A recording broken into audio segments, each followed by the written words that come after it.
후서 1장 1절부터 11절까지 보시겠습니다.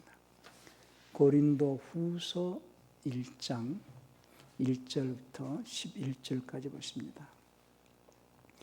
하나님의 뜻으로 말미암아 그리스도 예수의 사도된 바울과 및 형제 디모데는 고린도에 있는 하나님의 교회와 또 온 아가야에 있는 모든 성도에게 하나님 우리 아버지와 주 예수 그리스도로 쫓아 은혜와 평강이 있기를 원하노라. 찬송하리로다. 그는 우리 주 예수 그리스도의 하나님이시요 자비의 아버지시요 모든 위로의 하나님이시며 우리의 모든 환난 중에서 우리를 위로하사 우리로 하여금 하나님께 받는 위로로서 모든 환난 중에 있는 자들을 능히 위로하게 하시는 이시로다. 그리스도의 고난이 우리에게 넘친 것 같이 우리의 위로도 그리스도로 말미암아 넘치는도다. 우리가 환난 받는 것도 너의 위로와 구원을 위함이요 혹 위로받는 것도 너의 위로를 위함이니 이 위로가 너희 속에 역사하여 우리가 받는 것 같은 고난을 너희도 견디게 하느니라. 너희를 위한 우리의 소망이 견고함은 너희가 고난에 참여하는 자가 된 것 같이 위로에도 그러할 줄을 알미라. 형제들아, 우리가 아시아에서 당한 환난을 너희가 알지 못하길 원치 아니하노니 힘에 지나도록 심한 고생을 받아 살 소망까지 끊어지고 우리 마음에 사형 선고를 받은 줄 알았으니 이는 우리로 자기를 의리하지 말고 오직 죽은 자를 다시 살리시는 하나님만 의리하게 하심이라. 그가 이같이 큰 사망에서 우리를 건지셨고 또 건지시리라. 또한 이후에라도 건지시기를 그를 의지하여 바라노라. 너희도 우리를 위하여 간구함으로 도우라. 이는 우리가 많은 사람의 기도로 얻은 은사를 인하여 많은 사람도 우리를 위하여 감사하게 하려 함이라. 아멘. 오늘 설교 제목은 위로의 하나님이라는 제목으로 말씀을 드립니다. 하나님은 위로하시는 하나님이십니다. 하나님께서 예수님을 세상에 보내신 것은 첫사람 아담의 불순종으로 죽은 인류를 살리시고 구원하셔가지고 또 세상에서 살아가는 자들이 어려움 있고 환난이 있을 때에 늘 위로하시려고 성령으로 이제 오시는 분이 예수님이십니다. 그래서 육체로 오셔서 십자가에서 죽으심으로써 우리를 죄에서 건지시고 부활하시고 성령을 보내실 때에도 내 이름으로 성령이 오실 터인데 성령이 오시면 너희의 위로자가 되실 것이다 그랬거든요. 그래서 성령으로 오신 예수님은 눈에 보이지 않지만 우리에게 위로하러 오시는 예수님이시다라는 것을 오늘 말씀을 드리려고 합니다. 많은 사람들이 눈에 보이지 않고 손에 보이지 않기 때문에 하나님이 안 계시다라고 생각하지만은 그리스도인들은 첫 번째 하나님께서 만물을 창조하신 창조주시라는 것을 믿고 창조주 하나님께서 인류의 죄를 다 용서하시려고 예수님을 보내셔가지고 이제 2000년 전에 인류를 구원하시기 위해서 십자가에 죽으신 분이 하나님의 아들 예수님이시고 그분은 세상을 구원하신 구세주시라는 걸 믿는 자들이 하나님의 부름을 받고 나와서 이제 하나님의 위로 가운데서 살고자 하는 생활이 신앙생활입니다. 그러니까 하나님은 어떤 자를 위로하시느냐? 예수님이 우리의 죄를 담당하시고 또 그가 세상에 구세해 주신 것을 믿는 자들을 이제 불러주셔서 하나님의 부름받고 나온 자들을 세상에서 보호하시고 또 격려도 하시고 위로하시려고 하신다는 거예요. 그러나 많은 사람들이 예수님께서 인류를 구원하신 구세해 주신 것을 믿지 않기 때문에 또 하나님의 크신 사랑을 믿지 않고 그걸 받아들이지 않기 때문에 그 하나님의 보호하심 가운데 살지 못하고 세상에 살아갈 때 여러 가지 어려움을 당합니다. 물론 예수를 믿는 자든 예수를 믿지 않는 자든 세상을 살아갈 때 어려움을 겪을 때가 있어요. 왜냐하면 하나님께서는 사람을 창조하시면서 그 인생이라는 것은 세상에서 고난을 통하여서 하나님을 찾고 하나님의 뜻을 깨닫게 하려고 만드셨다고 그렇게 말씀하셨기 때문에 인간은 누구라도 예수를 믿든 예수를 믿지 않든 인생을 살아가는 자들 가운데는 누구라도 나름대로 고난이 있다는 사실이에요. 그래서 욥기를 통하여서 주님 말씀하실 인생은 고난을 위해서 태어났다라고 말씀하십니다. 우리 욥기 5장 7절을 한번 볼까요?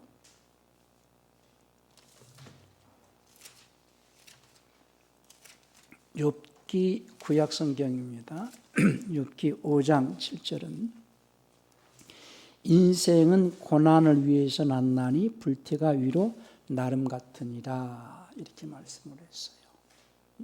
구약 성경 욥기 5장 7절에서 그러니까 인생은 고난을 위해서 태어났다라는 거예요. 그러니까 예수를 믿든 예수를 믿지 않든 누구라도 이 세상을 사는 자들에게는 고난이 있다. 근데 그 고난 속에서 하나님께서 뭘 깨닫게 해주시려고 하시는가? 그것을 깨닫고자 하는 생활이 신앙생활이거든요. 예수를 안 믿는 자들은 고난을 겪을 때에 그 고난을 자기 힘으로 자기 능력으로 그 고난을 극복해 나가려고 애를 쓰지만은 신앙인은 고난이 왔을 때에 하나님께서 이 고난을 통해서 나한테 무엇을 깨우쳐 주시려고 하시는가라고 생각하는 자들이 하나님을 믿는 자들이에요. 그래서 시편 기자는 시편 119편 71절에서 또 고난을 당하는 것이 내게 유익이다. 내가 그 고난을 통해서 주의 율례를 깨달았다 이런 말씀을 하시거든요. 우리 시편도 한번 볼까요? 시편 119편 71절입니다. 119편 71절에서 고난 당한 것이 내게 유익이라 이로 인하여 내가 주의 율례를 배우게 되었나이다. 이렇게 고백합니다. 그러니까 인간은 누구나 세상을 살아갈 때에 고난을 당하면서 인생을 살아갑니다. 부자는 부자 나름대로, 가난한 자는 가난한 자 나름대로 누구라도 말하지 않지만은 자기 나름대로의 고난이 있어요.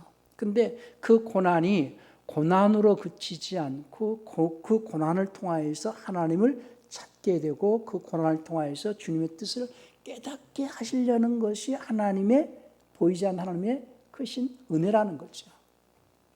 그래서 하나님의 뜻을 늘 깨닫고자 할 때에 하나님께서는 그 고난을 통하여서 하나님을 만날 수 있고 하나님의 위로와 격려와 또 은혜를 받을 수 있게 하신다는 거예요. 그러니까 많은 사람들이 눈에 보이지 않고 손에 잡히지 않지만은 하나님이 살아계시다는 것을 받아들이고 인정을 하는 자들 속에서 그분의 사랑을 느끼기도 하고 그분을 인정하는 자들 가운데서 그분의 보호하심과 그분의 능력을 경험하기도 한다는 거예요. 눈에 보이지 않지만은 예를 들어서 유리가 투명해가지고 어떤 건물 같은 유리 건물 있잖아요. 밖에 훤히 보이는 그 유리 이 건물 안에 있는 자들과 밖에 있는 자들의 차이가 있다면은 겨울에는 밖에는 공기가 차니까 춥겠지만 안에는 따뜻한 공기가 있으니까는 따뜻함을 느끼겠죠. 반대로 여름에는 안에 있으면 시원하고 밖에는 덥고 무슨 차이냐? 보이지 않는 것 같지만 어떤 보이지 않는 유리막이 있어가지고 안에 있는 자, 바깥에 있는 자의 그 환경이 다르다는 거예요. 눈에 보이지 않지만은 하나님을 인정하고 살아가는 자들은 그 보이지 않는 하나님의 그 보호막 속에서 생명싸기 안에서 하나님의 뜻을 찾고 그 안에서 하나님의 사랑을 느끼기도 하고 하나님의 능력을 경험하기도 하고 기도할 때 응답을 통하여서 문제를 해결받기도 한다 그 말이죠. 그러니까 하나님이 살아계시다는 것을 믿고 그분이 어떠한 분이시고 그분을 찾는 자들에게 어떠한 은혜를 베푸시는가에 대해서 아는 자들은 그분 앞에 나와서 그분의 도움으로 살려고 하는 생활이 신앙생활이거든요. 그러니까 하나님을 찾는 자들은 하나님께서 반드시 기억하시고 그에게 상 주시고 보상해 주시는 분이시라고 우리 히브리서 11장도 한번 볼까요? 히브리서 11장 6절입니다. 히브리서 11장 6절에 보면은 믿음이 없이는 기쁘시게 못하나니 하나님께 나아가는 자는 반드시 그가 계신 것과 또한 그가 자기를 찾는 자들에게 보상해 주시는 이심을 믿어야 할지니라 그랬는데요. 그래서 믿음이라는 것은 첫째는 하나님께서 살아계시다는 것을 믿고 두 번째는 그분의 말씀을 쫓아서 살아가는 자들, 이 표현입니다. 히브리서 11장 6절의 믿음은 그냥 단순하게 믿는 것이 아니고 믿음이라고 할 때는 예수님이 하나님이 아들이시고 하나님이 살아계시다는 믿고 그분의 말씀을 쫓고 그분의 계획을 쫓아 살아가는 자들은 그리고 그분께 나아가는 자는 반드시 그가 살아계신 것과 또한 그가 자기를 찾는 자들, 곧 예배하는 자들이죠. 찾는 자들에게 보상해 주신다. 개혁성에는 상이라고 했는데요. 영어 표현으로는 리워드입니다. 보상해 주신다는 거예요. 반드시 하나님을 위해서 하나님을 의지하고 하나님을 찾는 자들에게는 보상해 주시는 분이시다. 그러니까 우리는 신앙생활이 어떤 종교생활이 아니고 어떤 그 수양하는 생활이 아니라 살아계신 하나님과의 관계 속에서 세상에서 살아갈 때에 때로는 어려움도 당합니다. 예수님을 믿는 자들이 어려움을 당하기도 하고 고난을 받기도 해요. 근데 내가 지금 당하는 이 당면한 어려움 또는 핍박이나 환난이나 시련이나 여러 가지 그 환경에 어려움이 있을 때가 있어요. 그런데 그 어려움이 하나님께서 나한테 징계를 하시는 것이고 채찍을 하시는 것인지 아니면 나를 단련시키시고 훈련하시기 위한 어떤 고난인지 시련인지 때로는 예수님을 믿는 것 때문에 당하는 핍박인지 아니면은 하나님께로부터 멀리 있기 때문에 마귀에 의해서 당하는 그 어려움 저주인지 그걸 잘 구별할 수 있어야 됩니다. 그러니까 무조건 많은 그리스도인들이 신앙생활하다가 시험에 들기도 하고 낙담을 하게 될 때가 있는데 그것은 지금 자기가 당면한 그 환경이 어려운 환경이 어떤 형편에 처해 있는지를 잘 이해하지 못하고 단순하게 하나님이 나를 안 지켜주시고 나를 보호하시지 않고 나를 떠나셨는가라는 그런 의심을 갖게 될 때에 시험에 들기도 하고 낙담할 때도 있어요. 그러나 우리가 당면한 어려운 환경이 세 가지로 저는 늘 얘기를 합니다. 첫째는 예수 안 믿는 자들이 당하는 어려움은 하나님 관심 없으세요. 그런데 예수를 믿는 자들이 당하는 어려움은 두 가지로 분류를 할 수 있어요. 하나는 하나님께서 징계하시고 채찍하시는 것과 또 하나는 하나님 뜻대로 살고자 하는 자들이 이제 하나님 앞에서 단련시키고 연단되어지고 또 예수 믿는 것 때문에 당하는 어떤 고난이든 핍박이든 둘로 분별할 수 있다는 거죠. 자, 우리 주님께서 말씀하시길 하나님께서는 그 살아가는 자에게 채찍과 징계를 하신다고 하셨거든요. 우리 히브리서 12장을 한번 볼까요? 6절 한 절만 보십시다. 히브리서 12장 6절을 보시면은 주께서 그 사랑하시는 자를 징계하시고 그 받으시는 아들마다 채찍질 하심이니라. 7절을 보면은 너희가 징계를 견디어내면 하나님께서 너희를 아들들로 대우하신다. 이런 표현입니다. 근데 이제 개혁이나 개혁개정 같은 경우는 참으면 징계를 받기 위함이라고 조금 오역을 해놨는데요. 하나님께서 채찍하시고 하나님께서 징계하실 때에 그 채찍과 징계를 잘 견디어내는 그들을 하나님께서는 아들들로 대우하신다. 그러니까 우리가 하나님께서 징계하시고 채찍질하실 때에 그걸 견뎌내고 하나님께 내가 잘못했으니까 내가 회개하고 하나님께 돌아와야 되겠다라고 마음먹은 그들 또는 그렇게 잘 견디는 자들을 하나님께서는 아들들로 대우하시지만은 그렇지 않은 자들에게는 결국은 시험에 들고 마귀에게 끌려갈 수밖에 없다는 거죠. 그런 어려움이 하나 있고 또 하나는 예수님을 믿는 자들의 땅에서 당하는 환난과 핍박과 고난이 있다는 거예요. 그것이 로마서 5장 3절 4절 한번 보실까요? 로마서 5장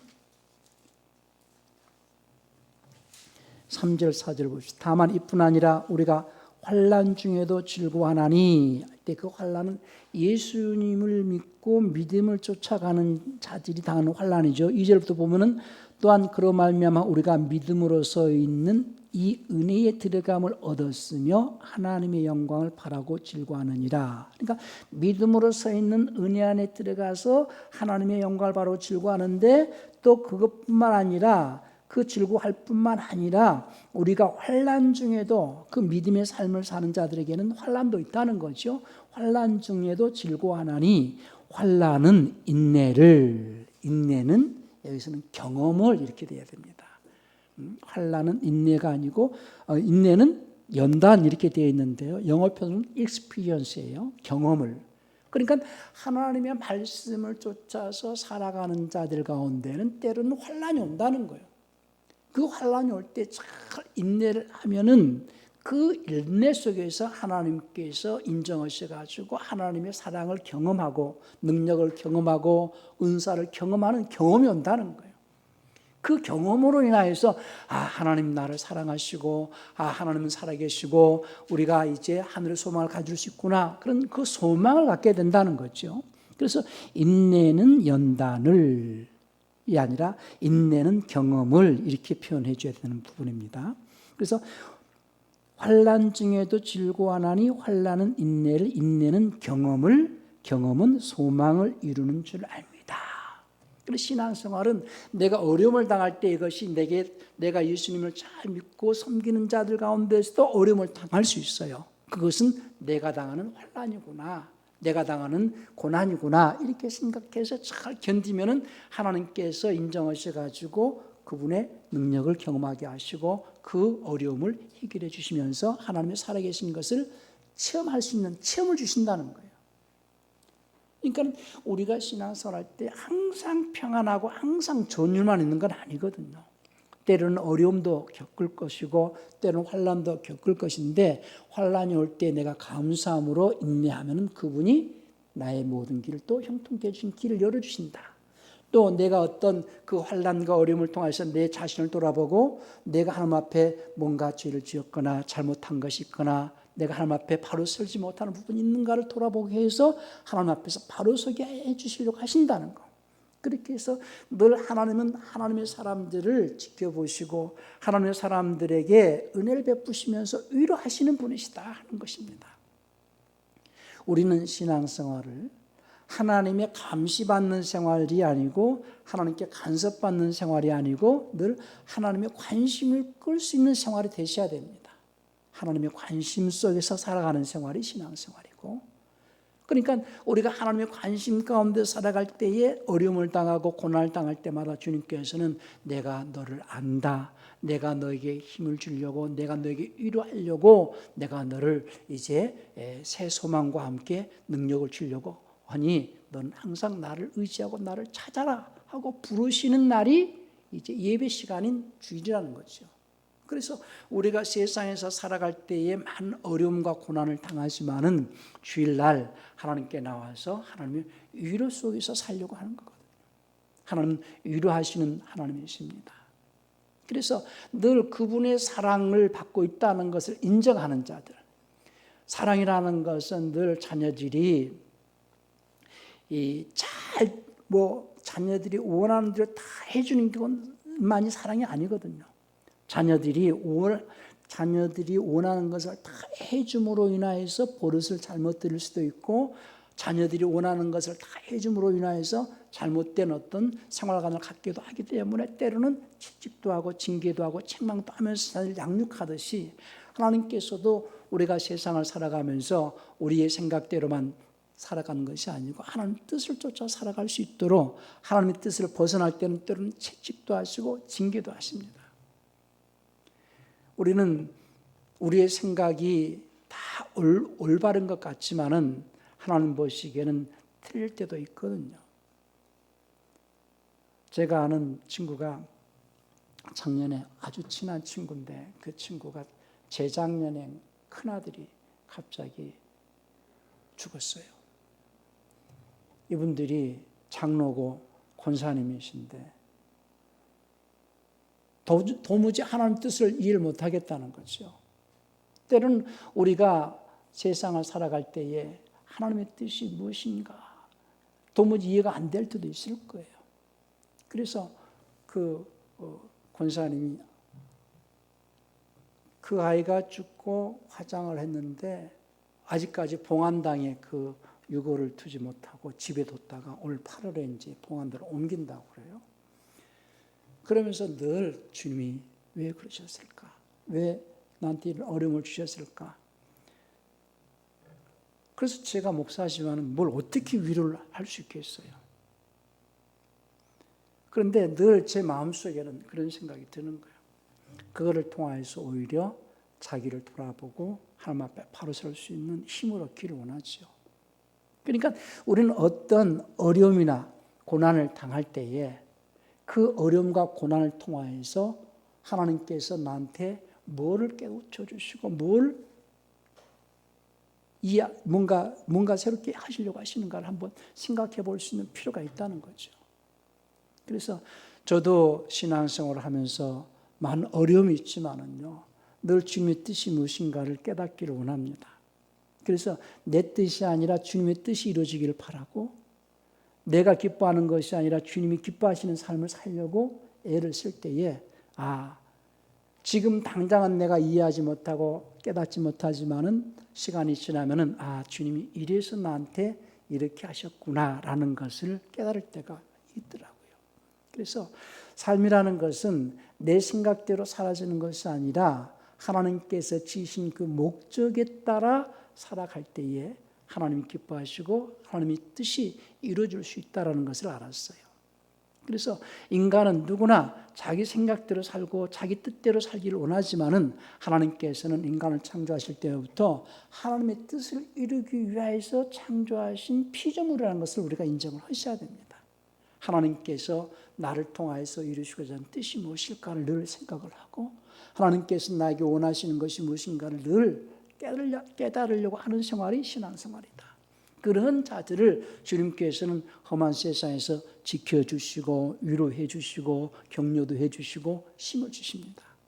그래서 내 능력으로 내 힘으로 살아갈 수 없는 세상에서 전능하신 하나님의 위로하심과 축복하심과 또 보호하심 가운데서 살고자 하는 자들이 신앙생활하는 것을 잊지 마시고, 진실로 오늘 주님께서 고린도서를 통해서 말씀하시는 것은 바울이 고린도 교회에 편지하면서 두 번째 편지죠. 고린도 후서의 편지가. 그러니까 그리스도인들이 많은 고난을 겪고 자기도 고난을 겪으면서 이제 주님을 향한 그 믿음으로 살아가지만은 고난 속에서도 늘 감사한다. 그러나 그 고난을 받는 자들을 주님은 위로하시는 분이시다라는 것을 얘기를 합니다. 그런데 그들은 세상에 있는 자들을 향해서 말하는 것이 아니고 그리스도 안에 있는 자들이 당하는 그 고난을 지금 얘기를 하는 거거든요. 우리 본문으로 한번 돌아가 봅시다. 고린도후서 1장 1절부터 보십시다.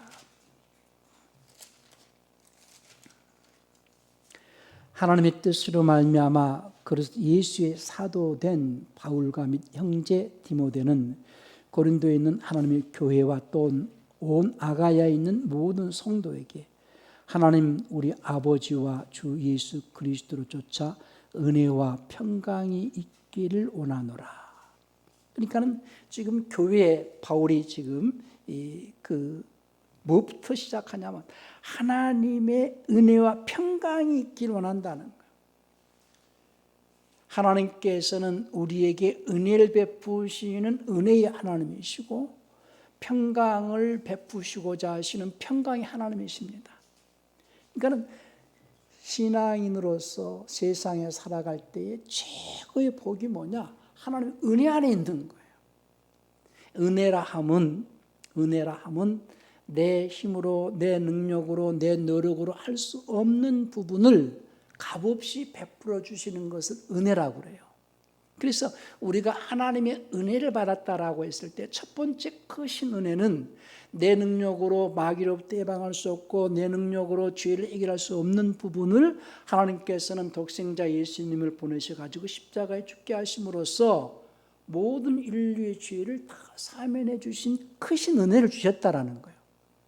그 은혜, 첫 번째 은혜, 그리고 그 은혜를 받은 자들 위에 또 은혜를 베푸시려고 부르신다는 거죠. 하나님의 크신 은혜를 내가 받았구나. 내가 태어나기도 전에 예수님께서 하나님의 아들로 이 땅에 오셔가지고 내 원죄를 담당하시고 죽으셨구나.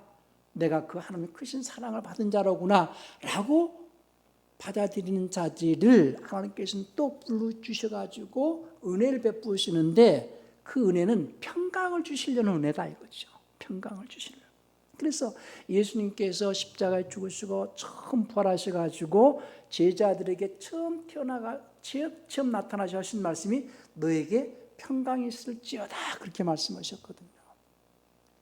제자들은 당시의 이스라엘의 환경은 오랫동안 말라기 이후에 선지자도 없었고 또 왕도 없었던 그 이스라엘의 그 환경, 그리고 많은 나라의 속국이 바벨론으로 포로 잡히고 페르시아에 잡혀 있다가 이제는 로마의 속국하에 있으면서 약 400년 동안 많은 어려움, 세금을 뜯기고 공취를 받아가지고 어려움을 당하면서 병든 자 또 가난한 자 많은 그런 어려운 시기에서 마태복음과 말라기 중간사에서 이제 하스몬 왕조가 등장하는데 이제 성경에는 그런 건 없어요. 그래서 이 신약과 구약 중간사에 그 하스몬 왕조 때에는 그래도 이스라엘을 회복하려는 독립운동이 있었어요. 마카비 전쟁이라든지 이런 독립운동이 있었지만은 결국은 로마에게 점령을 당해가지고 로마의 지배하에 있으면서 오랫동안 자기들 스스로가 큰 제국의 제국에서 독립을 해보려고 애를 썼지만 안 됐거든요. 그런데 혜성같이 나타나서 회개하라 외쳤던 요한의 소개에 의해서 예수님이 등장을 하거든요. 그래서 예수님이 오셔가지고 병든 자 고치고 죽은 자 살리시고 오병이의 이적을 행하시면서 가난한 자 먹을 것 주고 병든 자 고쳐주시고 하니까는 제자들은 이때 비로소 하나님께서 보내주시겠다는 메시아가 오셨구나, 저분이 이제 이스라엘 나라를 회복할 때가 이때로구나 생각을 해서 예수님을 따라다니면서 예수님이 왕이 되시면 나는 장관을 해야 되겠다, 나는 뭐가 돼야 되겠다라는 그런 기대 속에서 예수님을 따라다녔지만은 예수님이 너무 허무하게 십자가에서 죽으셨거든요. 그러니까 3년 동안 예수님을 따라다니면서 뭔가 자기가 이스라엘이 독립되어지고 예수님이 왕이 되셨을 때에 큰 영광이나 권세를 잡아오려고 했다가 예수님이 돌아가시니까는 너무 실망스러워해가지고 다시 고기 잡으러 가자, 옛날로 다시 돌아갔단 말이죠. 그러던 제자들이 모여있는 곳에 예수님이 부활하셔가지고 나타나셔서 처음 하신 말씀이 너에게 평강이 있을지어다. 평강을 주신 분이시거든요. 그래서 저는 하나님께서 인류에게 예수님을 보내셔서 죄를 사면해 주신 큰 은혜를 베푸셨고 그 은혜를 받은 자들에게 또 주님께서 주신 것은 평강이다. 최고의 축복은 평강이다는 거예요. 그러니까 이제 그 얘기를 늘 하는 겁니다. 바울은 편지 쓸 때마다 고린도전서 후서 계속해서 신약 성경을 바울 서신서를 자세히 보시면요, 너희에게 하나님의 은혜와 평강이 있기를 원한다. 인간에게 주신 최고의 복은 예수님이 십자가에서 우리를 구원해 주셨다는 크신 은혜와 두 번째 그 은혜 받은 자들에게 평강을 주시는 하나님이시다. 인간은요, 돈이 많아도 평강이 없으면요 괴롭습니다. 아무리 자기가 좋은 환경에 좋은 아파트에 좋은 환경을 가지고 있어도요 마음이 불안하고 근심 있고 하면은 행복하지 않아요. 그러나 좀 가난할지라도 늘 마음에 평안이 있어, 기쁨이 있어. 그러면 행복할 수 있어요. 그러니까 행복의 조건은 환경이 아니고 행복의 조건은 첫 번째가 평강이에요. 그래서 주님께서 말씀하시기를 인간은 누구나 행복하기 위해서 평안을 찾고 그 평안을 만들어 보려고 노력을 하지만은 세상에서 얻는 평안은 내가 주는 평안과 다르다. 주님 말씀은 그렇게 하셨거든요. 나는 너에게 평안을 주러 왔는데 내가 주는 평안은 세상에 주는 것 같지 않다. 세상에서 얻는 평안은 잠깐이고 돌아서면 근심이고 돌아서면 걱정이고 염려지만은 내가 주는 평안은 세상 것과 같지 않다. 늘 평강이 있으라. 자, 요한복음 그 14장을 한번 볼까요? 14장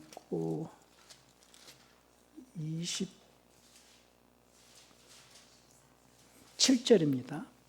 14장 27절입니다. 평안을 너에게 끼치노니 곧 나의 평안을 너에게 주노라. 내가 너에게 주는 것은 세상이 주는 것 같지 아니하니라. 너희는 마음에 근심도 말고 두려워하지도 말라. 그러니까는 그 평안은요, 내가 보세요. 평안이 눈에 잡힙니까? 아니면 손에 잡힙니까? 눈에 보입니까? 눈에도 보이지 않고 손에도 잡히지 않는 평안이지만은 주님께서 그 평안을 우리에게 주셨다는 사실이에요. 신앙생활에서 가장 중요한 게 뭔 줄 아십니까? 하나님께서 주신 그 복, 첫 번째 은혜는 예수님을 통하여서 베푸신 대속의 은혜를 내가 믿는 것이요. 두 번째 은혜는 예수님께서 부활하셔가지고 첫 번째 제자들에게 나타나셔서 주신 그 평안을 내가 늘 붙잡고 있는 거예요. 평안을. 그러니까 주님께서 요한복음 14장 27절에서 평안을 주시겠다라고 약속하신 말씀대로 이제 죽으시고 부활하신 후에, 자, 20장 19절을 보세요. 요한복음 20장 19절입니다. 요한복음 20장 19절에 이날 곧 안식 후 첫날 저녁 때에 제자들이 유대인들을 두려워하여 모인 곳에 문들을 닫았더니 예수께서 오사 가운데 서서 가라사대 너에게 평강이 있을지어다. 제자들이 모여 있을 때에 예수님께서 3년 동안 제자들을 이렇게 가르치셨는데 그 제자들은 나름대로 사업가도 있었고 마태는 지금으로 말하면 세무서 직원이었고 또 베드로나 요한 이런 사람들은 배사업을 했던 사업가였잖아요. 그러니까 거기서 오직 유다, 가룟 유다만이 직업이 없었지 전부 직업을 가지고 있었고 사업도 했던 사람들이에요. 근데 자기 직업 포기하고 마태는 자기 그 세리의 직을 포기하고 주님 따랐고 베드로나 야고보나 요한 이런 사람들은 자기 배사업을 뒤로 어부 사업을 포기하고 따랐잖아요. 3년씩. 그러니까 3년 동안 너희가 나를 너희 직업도 포기하고 사업도 포기하고 나를 따랐으니 내가 너에게 황금을 2마차씩 주겠다 이렇게 말씀하지 않으셨어요. 내가 너에게 평안을 준다. 평안을. 그 평안은 눈에 보이지 않지만은 내가 그 평안 늘 마음에 붙잡고 살아갈 때에 주님께서 그 평안을 붙잡고 있는 자 속에서 역사하신다는 거예요. 주님은 평강의 주님이시기 때문에 평안을 갖고 있는 자 속에서 역사하시지 불안하고 근심하고 의심하고 하는 자 속에서 역사하지 않습니다. 그러니까 내가 세상을 살아갈 때에 당면한 환경 때문에 근심하고 당면한 환경 때문에 불안해하고 하면서 살아가는 게 인생이에요. 그러나 마귀는 우리에게 결국은 환경을 통해서 불안, 걱정, 근심 이런 것으로 우리를 불행하는 삶을 살게 하려는 역사를 하지만은 하나님께서는 환경을 초월해서 너가 지금 당면한 환경이 어려운 환경이 있다 할지라도 내가 너에게 준 그 평안을 붙잡고 있으라. 그러면 어떤 환경도 극복해 나갈 수 있다는 거예요. 그래서 평강을 주신 하나님. 최고의 은혜와 축복은 평강이다라는 것을 기억을 하시기 바랍니다. 그래서 고린도 교회 편지를 처음 할 때에 바울이 하나님의 은혜와 평강이 있을지어다 이렇게 시작을 하는 거죠. 그러면서 3절에 보니까 찬송하려다 그는 우리 주 예수 그리스도의 하나님이시요 자비 아버지시요 모든 위로의 하나님이시며 우리의 모든 환난 중에서 우리를 위로하사 우리로 하여금 하나님께 받는 위로로서 모든 환난 중에 있는 자들 능히 위로하시는 이시로다 그랬어요. 그러니까 지금 우리의 모든 환난 중에서 우리를 위로하시는 하나님. 그래서 우리라는 것은 교회를 말합니다. 예수님을 영접한 자들이 이 땅에서 환난을 당한다는 거예요. 예수를 믿는 자들은 환난이 없고 핍박이 없는 게 아니고 예수를 믿는 자들은 이 땅에서 환난도 있고 핍박도 있고 고난도 있다는 거예요. 그러나 그 예수를 믿는 자들이 이 땅에서 당하는 환난이나 핍박이나 고난을 받을 때에 우리 하나님은 위로하시는 위로의 하나님이시다. 그러니까 하나님께 위로받으면서 살아가고자 하는 자들이 하는 생활이 신앙생활입니다. 세상 밖에 있는 자들을 위로하시는 것이 아니고 하나님께 나온 자들, 교회를 위로하시는 분이시다. 4절 보니까 우리의 환난 중에서 위로하사 우리로 하여금 하나님께 받는 위로로서 모든 환난 중에 있는 자들을 능히 위로하게 하시는 이시로다. 그리스도의 고난이 우리에게 넘친 것 같이, 그리스도의 고난이 우리에게 넘친 것 같이. 과연 우리가 지금 이 시대에 살면서 그리스도의 고난이 우리에게 있는지, 바울은 말하기를 그리스도의 고난이 우리에게 넘쳤다라고 얘기를 합니다. 신앙생활은 주를 위해서 고난도 함께 겪어야 하는 생활이 신앙생활입니다. 그렇기 때문에 그리스도의 고난이 우리에게 넘친 것 같이 우리의 위로도 그리스도로 말미암아 넘치는도다. 우리가 환난 받는 것도 너희 위로와 구원을 위하며 혹 위로받는 것도 너희 위로를 위함이니 이 위로가 너희 속에 역사하여 우리가 받는 것 같은 고난을 너희도 견디게 하느니라. 그러니까 우리가 이 땅에서 여러 가지 어려움과 고난을 겪지만은 하나님의 위로 때문에 그 고난을 견디게 한다는 거예요. 세상 사람들은, 또 믿음이 없는 사람들은 어떤 고난이나 어려움을 당할 때 그 고난을 견디지 못해가지고 자살도 하고 그 고난을 견디지 못하기 때문에 자기를 포기해버리는 사람이 있잖아요. 그러나 그리스도인들은 그 고난 속에서도 하나님 위로 속에서 그 고난을 견뎌 나간다는 거예요. 그러면서 하나님 앞에서 자기를 정금 같은 믿음으로 나타내 보려고 애를 쓴다는 겁니다. 진실로 오늘 주님께서 그리스도인들이 당하는 그 고난을 모른 척하지 아니하시고 그리스도인들이 당하는 그 환난을 나 몰라라 하시는 분이 아니고 늘 위로하시는 분이신 것을 기억을 하시기 바랍니다. 그분의 위로 속에서 환난을 견디고 위로 속에서 고난을 견디면서 승리할 수 있는 그러한 믿음의 사람들이 되시기를 바랍니다. 그래서 우리 하나님은 위로하시는 분이시다. 그리스도 안에서 당하는 환난이나 고난을 겪을 때에 잘 견디신다면 하나님의 위로가 있을 것이고 하나님의 능력을 경험하는 경험이 있을 것입니다. 늘 우리에게 환난이나 또 어려움만 있는 것이 아니고 그 환난과 고난을 잘 겪는 자 속에서 하나님의 사랑을 경험하고 능력을 맛보고 또 하나님의 은혜를 경험하는 날이 반드시 온다는 것을 기억하시고 위로의 하나님 앞에서 늘 세상을 이길 수 있는 그런 신앙인의 삶을 살아내시기를 예수님 축원합니다. 우리 시간 기도하실 때 주님, 오늘도 내가 주님의 위로받고자 나왔습니다. 주님께서 오늘 말씀을 통하여서 위로하시니 감사합니다. 세상에서 살아갈 때에 환난이 오고 핍박이 오고 고난이 올지라도 주님의 위로 속에서 늘 견딜 수 있는 힘을 달라고 우리 한번 다 같이 통성으로 기도하시기 바랍니다.